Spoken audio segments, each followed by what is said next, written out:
O anseio da alma do salmista, conforme ele diz, como a corça suspira pelas águas, assim suspira minha alma por ti, ó Deus, não é tão somente de uma sede comum. A corça, quando era perseguida pelo predador, ela ansiava águas, porque quando ela corria do predador que a perseguia, ela suava e exalava um cheiro que fazia com que o predador continuasse no seu encalço. Então, quando ela encontrava águas, ela saltava na água e, ao mergulhar na água, ela lavava aquele cheiro e ela conseguia, então, escapar do predador. O salmista está nos ensinando que ansiar por Deus não é só uma questão de matar uma sede, é uma questão de sermos livres da morte. Ansiar pela presença de Deus é uma necessidade da nossa alma para não sermos apanhados pelo inimigo, para não sermos mortos pelos predadores da nossa alma. Que a nossa alma tenha sede de Deus todos os dias e que nós encontremos no Senhor o refúgio que nós precisamos e a fonte que vai nos saciar em tudo aquilo que a nossa alma deseja. Queridos, sejam bem-vindos mais uma vez à nossa Academia de Pregadores. Eu sou o pastor Anderson Silva e na aula de hoje vamos estudar a lição de número 6. A lição de jovens, lição de número 6, do dia 7 de maio de 2023. O título da nossa lição é O Anseio da Alma por Deus. O texto principal da nossa lição está no Salmo 42, o versículo 1. Como o cervo brama pelas correntes das águas, assim suspira a minha alma por ti, ó Deus. O resumo da lição nos diz que a nossa alma suspira por Deus. Sua presença traz sentido à nossa vida. Não podemos viver sequer um dia sem o Senhor. Só a presença de Deus realmente nos satisfaz. A nossa alma é carente de Deus. Aliás, a alma de todo ser humano é carente de Deus. E isto prova de que nós somos criados por Deus. Isto prova que nós somos criados por Deus e só nele nós estamos verdadeiramente ligados à nossa essência. A nossa essência. Todo ser humano tem uma carência de Deus na alma. Todo ser humano tem um vazio de Deus. E nós sabemos muito bem que só é preenchido quando encontramos verdadeiramente a fonte da nossa essência, que é o Senhor, através de Cristo e sob a ação do Espírito Santo da nossa vida. Não tente suprir o vazio da sua alma com qualquer outra coisa. Às vezes, eu vejo pessoas que a vida está boa, mas a pessoa diz, não, estou sentindo uma tristeza, uma angústia no coração, não sei o que está acontecendo. Nós chamamos isto de os interstícios da alma. O que são interstícios? São lacunas imperceptíveis. E esses interstícios vão ficando vazios, sem a presença de Deus, e causam angústia, tristeza, amargura. Mas quando nós nos aproximamos do Senhor, nós temos todos os interstícios da alma preenchidos. Então, busque saciar a sua sede. Busque mergulhar na presença de Deus, porque só Ele verdadeiramente pode preencher o vazio da sua alma. Em nenhum outro lugar a alma pode estar satisfeita. Texto bíblico está em Salmo 42, verso 1 ao 11, que nos diz o seguinte: Como servo, deixa eu alinhar isso aqui, pronto, agora sim. Como servo brama pelas correntes das águas, assim suspira minha alma por ti, ó Deus. A minha alma tem sede de Deus, do Deus vivo. Olha, a alma só pode ser saciada no Deus vivo. Quando entrarei e me apresentarei ante a face de Deus? As minhas lágrimas servem-me de mantimento de dia e de noite, porquanto me dizem constantemente, onde está o teu Deus? Quando me lembro disto, dentro de mim derramo a minha alma, pois eu havia ido com a multidão, fui com eles à casa de Deus, com voz de alegria e louvor, com a multidão que festejava. Por que estás abatida, ó minha alma? E por que te perturbas dentro de mim? Espera em Deus, pois ainda o louvarei, na salvação da sua presença. Ó meu Deus, dentro de mim a minha alma está abatida. Portanto, me lembro de ti desde a terra do Jordão e desde o Hermon e desde o pequeno monte. Um abismo chama outro abismo ao ruído das tuas catadupas. Todas as tuas ondas e vagas têm passado sobre mim. Contudo, o Senhor mandará de dia a sua misericórdia, e de noite a sua canção estará comigo, a oração ao Deus da minha vida. Direi a Deus, a minha rocha, por que te esqueceste de mim? Porque ando angustiado por causa da opressão do inimigo. Como com ferida mortal em meus ossos me afrontam os meus adversários, quando todo dia me dizem, onde está o teu Deus? Por que estás abatida, ó minha alma? E por que te perturbas dentro de mim? Espera em Deus, pois ainda o louvarei. Ele é a salvação da minha face e o meu Deus. Para mim, o Salmo 42 é o mais perfeito canto de uma alma sedenta por Deus. É o mais perfeito louvor de uma alma sedenta por Deus. Perceba que o salmista, ele tenta consolar a sua alma dizendo, espera em Deus, ó minha alma, eu ainda o louvarei. Mas a alma dele grita pela presença de Deus. Meus queridos, que a nossa alma grite pela presença de Deus, de uma coisa é certa, enquanto a nossa alma gritar pela presença de Deus, isso quer dizer que o Espírito Santo está agindo, atuando em nós, para que nós verdadeiramente sejamos preenchidos pela sua presença. Na nossa introdução, o nosso comentarista nos propõe duas coisas importantes. Uma vez na presença de Deus, a nossa alma é preenchida e estaremos prontos para vencer os desafios que a vida nos impõe. Uma vez na presença de Deus, a nossa alma está preenchida e estaremos prontos para vencer os desafios que a vida nos propõe. Uma alma vazia produz angústia, tristeza, espírito abatido e nós não conseguimos sequer nos mover. Segunda coisa que nós vamos aprender na aula de hoje. Aprenderemos, portanto, que a nossa profundidade devocional determinará a qualidade do nosso futuro. O que é devoção? É toda a nossa atitude de entrega à divindade que nós adoramos. Qualquer pessoa que adora qualquer Deus tem o seu momento de devoção. É claro que no nosso caso é a devoção ao nosso Senhor, ao nosso Cristo. Então a profundidade da nossa devoção determinará a qualidade do nosso futuro. Gente, se todo mundo conseguir verdadeiramente entender isso, se nós verdadeiramente acreditarmos nisso e compreendermos que no Senhor está o nosso escape, quanto mais devoção nós tivermos ao nosso Deus, ao nosso Cristo, mais nós viveremos a fé cristã, mais profundamente viveremos a fé cristã.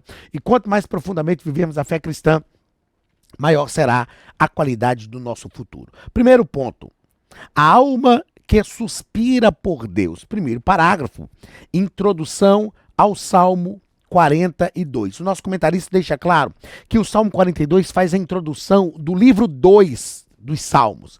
Nós aprendemos aqui na primeira aula que o livro dos Salmos tem 5 livros. É um livro composto por 5 livros.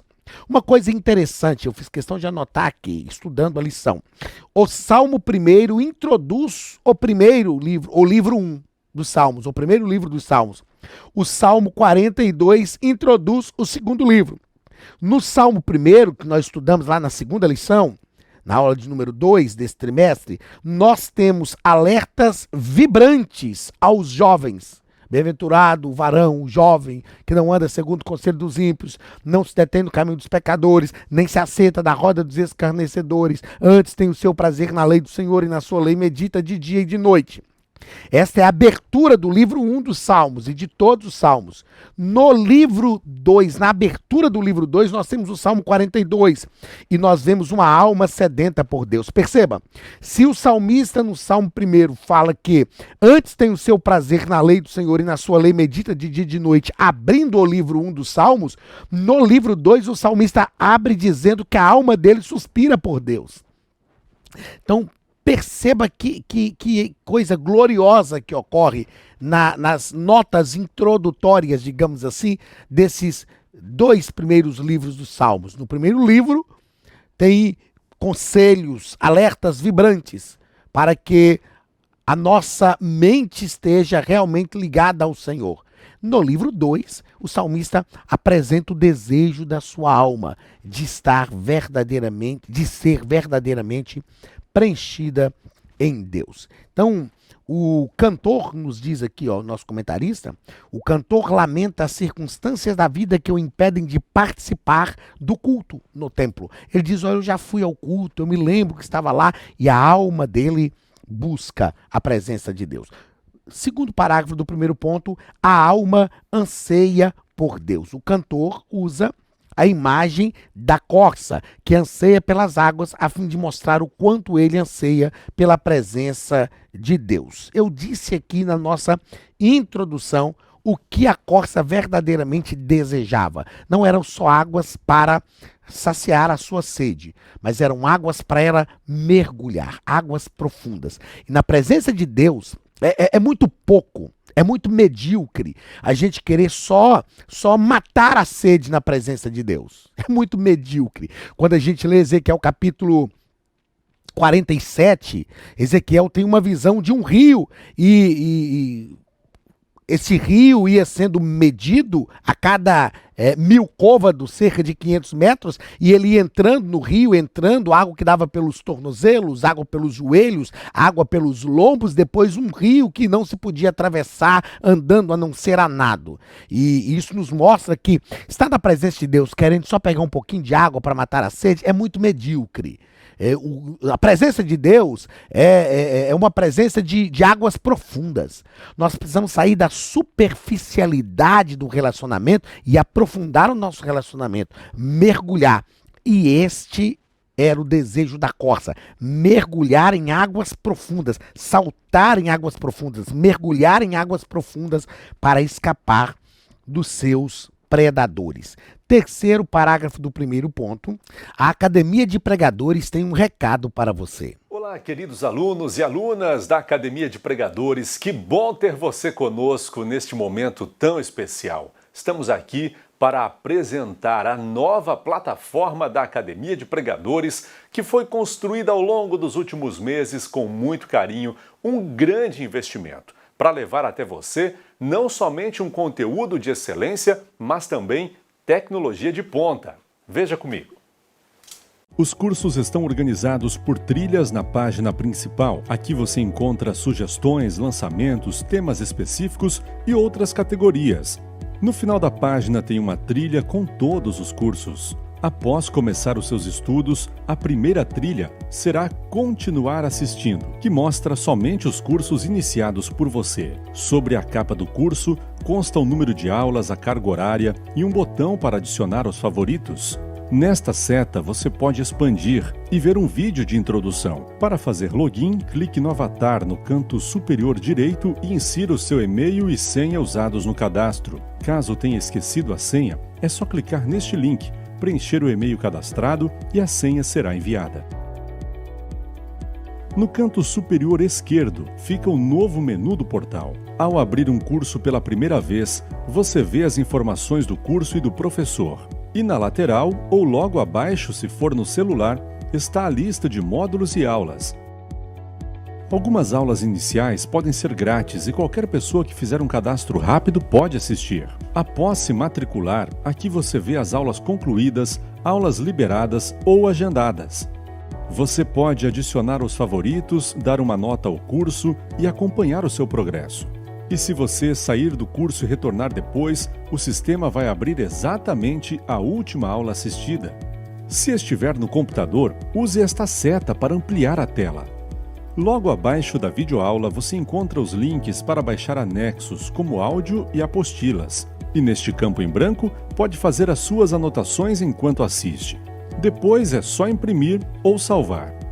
Quando terminar o curso, clique no botão Emitir meu certificado e ele será gerado automaticamente no mesmo instante e sem custo.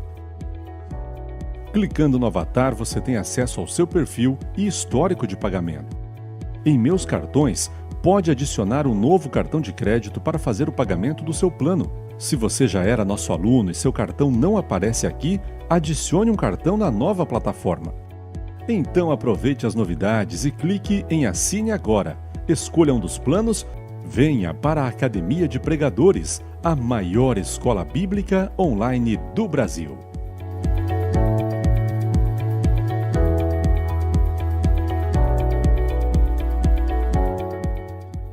Primeiro ponto, a capacidade da memória.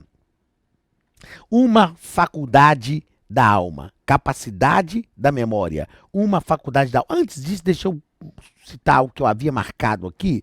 Eu não quero passar isso aqui, ó. O justo sente prazer em estar diante de Deus. Este anseio, esse prazer em estar diante de Deus é algo da justiça de Deus na nossa vida. E eu fiz questão de anotar que o justo tem o seu prazer na justiça que o justifica. Então, quanto mais nós nos deleitamos na justiça, mais justificados estamos e mais prazer sentimos. Eu fico assim, pensando, por que tem pessoas que entregam-se a Deus com tantas restrições? Nós não precisamos ter medo de nos entregar a Deus. Com toda certeza, quanto mais profundamente nós nos entregarmos a Deus, mais prazer nós sentiremos na sua presença. Mais prazer sentiremos na sua presença. E agora sim, a capacidade da memória, uma faculdade da alma.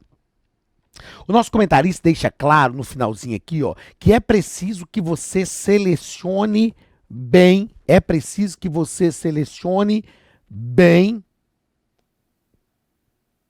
o que entra em sua memória, pois o que você lembra hoje o motivará para tomar decisões espirituais, morais e sociais amanhã. Nós precisamos ter muito cuidado com a nossa memória. Eu anotei aqui que uma memória afetiva bem trabalhada nos colocará exatamente no lugar onde devemos estar. Tem pessoas que preferem curtir uma memória afetiva de dores. Meu querido, eu sei que todos nós passamos por problemas, por dificuldades, mas você passou e está vivo. Deus te preservou, Deus te guardou. Então, para que ficar curtindo memórias afetivas traumáticas? Para que ficar sofrendo com memórias afetivas que não vão produzir coisas boas? O salmista aqui, ele tinha uma memória afetiva e quando a alma dele começa a lamentar, ele diz, olha, eu me lembro que eu ia à casa de Deus com o povo de Deus. Eu me lembro que eu andava com o povo de Deus nas procissões, um povo que cantava. É claro que não eram como essas procissões católicas romanas que nós temos nos nossos dias, mas era um povo que saía das suas casas e ia em direção ao templo em Jerusalém para adorar a Deus. Tenha boas memórias afetivas. Olha o filho pródigo.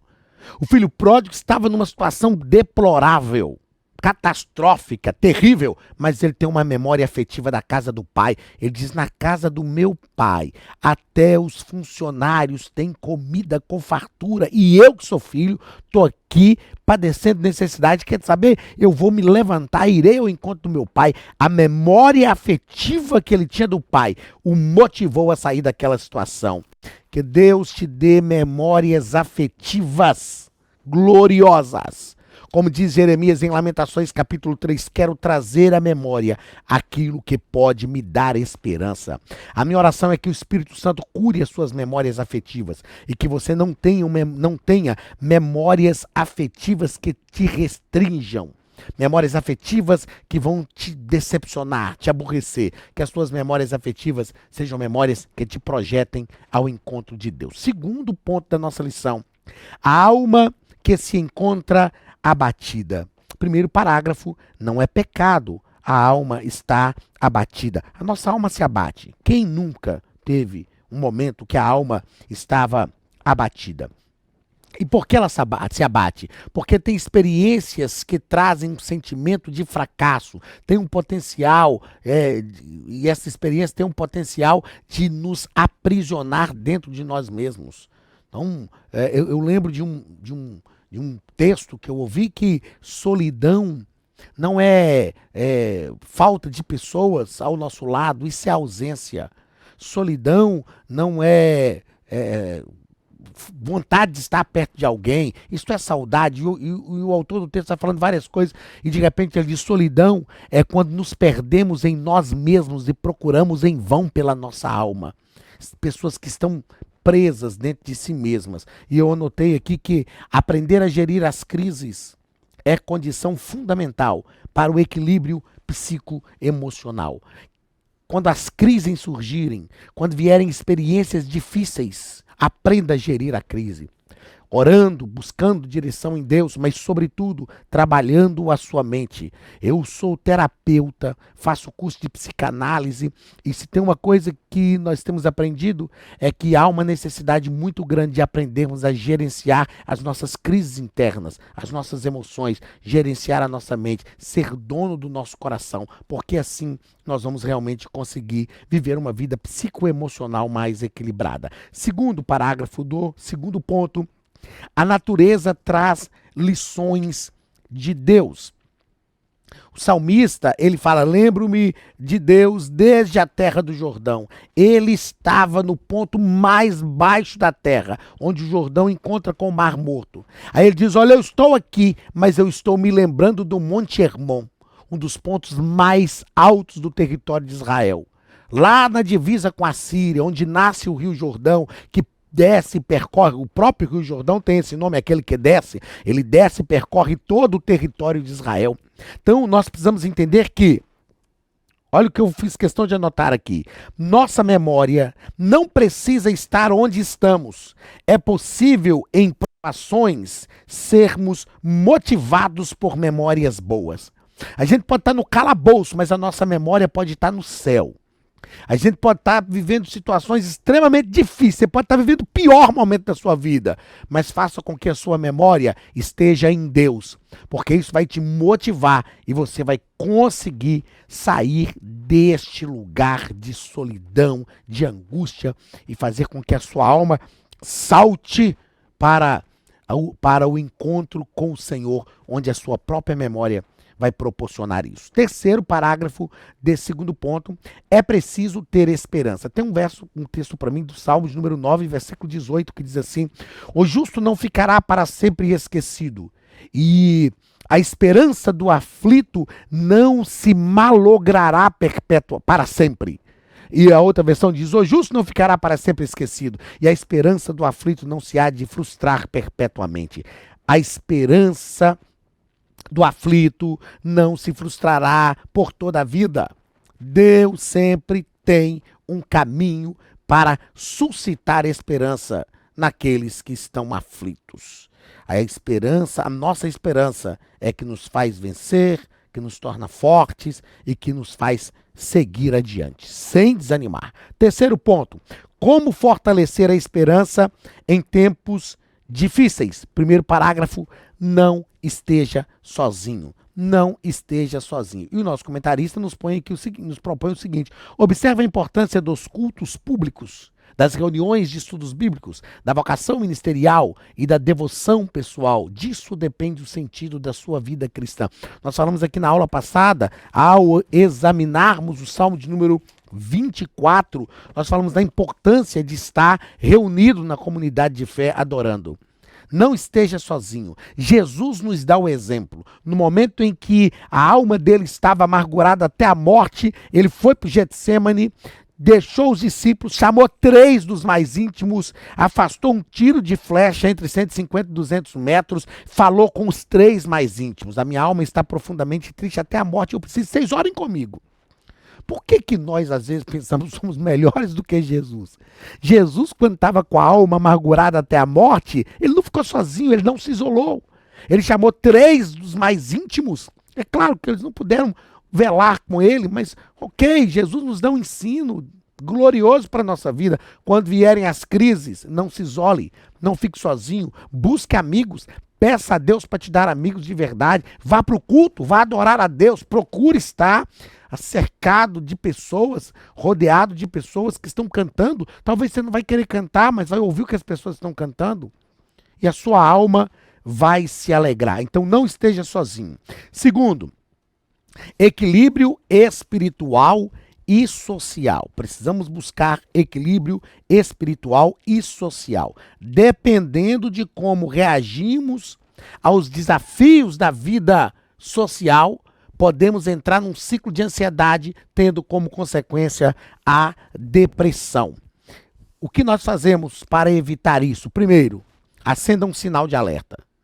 Quando você perceber que está batendo uma vontade muito grande de ficar sozinho, cuidado, acenda o sinal de alerta. Quando você perceber que por vários dias da sua vida você está ficando triste demais, acenda um sinal de alerta.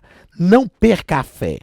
Não perca a fé. A fé da gente pode até oscilar, mas não perca a fé. Acredite sempre, sempre. Segundo, acerque-se de pessoas que te ajudam a crescer. Não se acerque de pessoas que dizem, não, é assim mesmo, eu também já passei por isso. É gente para baixo, gente depressiva. Entendeu? Procure tratar as suas emoções. Se for preciso procurar uma terapia, procure. Se for preciso procurar ajuda, procure. Eu procurei terapia na hora que precisei, procurei ajuda na hora que precisei.